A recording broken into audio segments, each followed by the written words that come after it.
Hello everybody. Today we will take you through the first lesson of how to use QMS effectively. So when you log into QMS reports, you have to enter your login username and password. This is a demo model. So what you're seeing here is data that is collected to show you how the system works. So today we are only going to cover the top menu, the two ribbons at the top, and this aspect of QMS. So the first is the settings. This is where you enter your hotel's data. The first item is user management. So here you enter the details of your hotel name, and your user profile, whether you are an admin or an HOD or however you want to configure this system. First name, last name, email ID, login ID, password. And you can assign them departments. This is very important because later on emails get pushed, or rather tickets get pushed to department heads based on your configuration at this point, and then you save it. Okay, you can also edit and delete username and passwords that are created. So this is the guest engagement mapping tool. So your questionnaire will have a series of questions, and each question gives the option to the customer to click from a scale that your company uses of say 1 to 5 or 0 to 10 or 1 to 3. Depending on that, each question the customer will mark whether he was happy or not happy. So here is where you select the question that is linked to your feedback questionnaire, and you select that question and map it to somebody in your team, so that when the question comes, especially if it's a detractor or somebody was not satisfied, he has to then respond to that ticket that is created for this particular guest, and that response will he will receive only when you tag it properly over here. So tagging here is very important for this system to work effectively. The third option here is the hotel response mapping. This option is used to decide where a customer's feedback, once he fills it up, goes. Essentially, what it means is that when a customer fills up the form and press submit, it then comes back to the hotel and it goes to selected email IDs of people in the organization. This list of people who received this mail can be selected here. So you can add an email ID and ensure that you can configure as many email IDs as necessary. However, we keep restrictions on the usage of this option only to admins or to the general manager, just for keeping the system secure. Here is where, if you have sent an email and you have received a response back saying this email was incorrect, here is where you can correct that email ID and resend the email to the guest to get his response.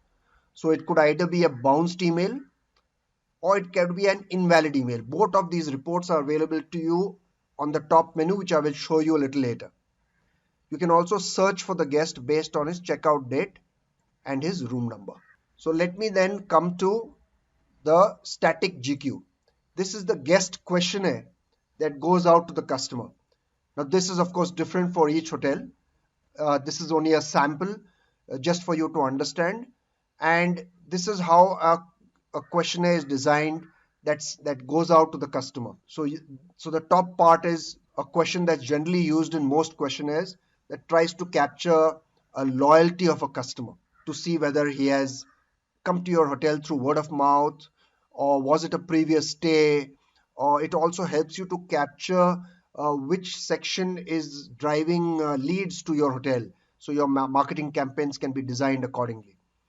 And then here you've got services in the hotel where they would be applicable to different hotels.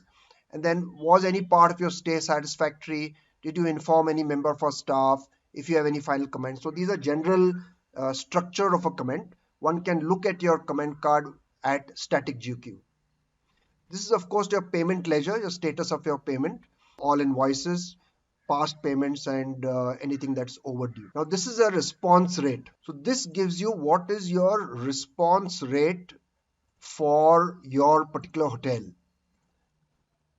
So this chart shows you in November you had total of 2,281 total emails sent out in the month, and you had 533 responses.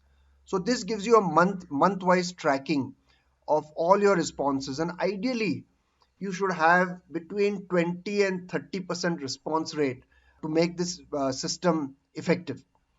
And the best way to do that is to reduce the number of invalid or bounced mails that come into your system, to ensure that every customer who stays with you has received that email and gets the opportunity to respond.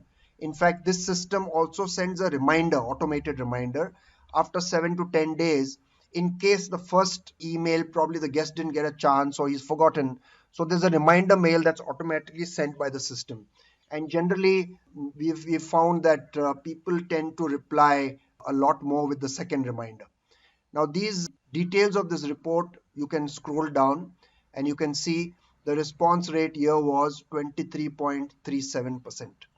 So you can track how many were emails sent, how many were duplicates, undelivered, valid emails, email response, and the percentage is calculated for you automatically.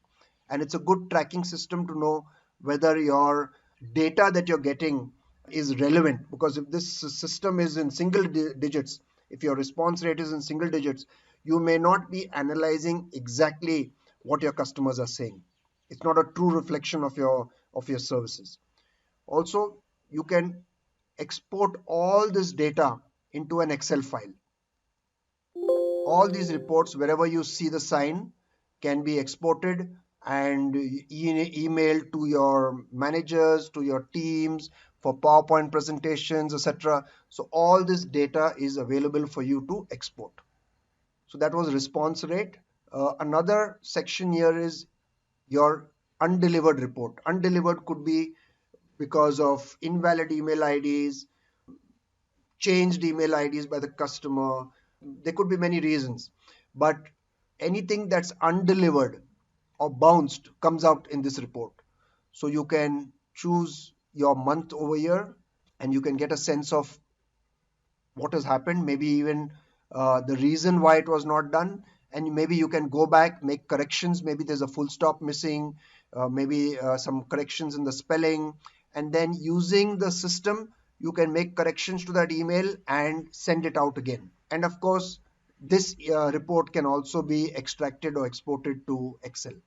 Duplicate messages here, you can in the same way extract that data and then of course log out of this. Now this blue ribbon over here captures an extract or a summary of what we've seen in some of these reports on top.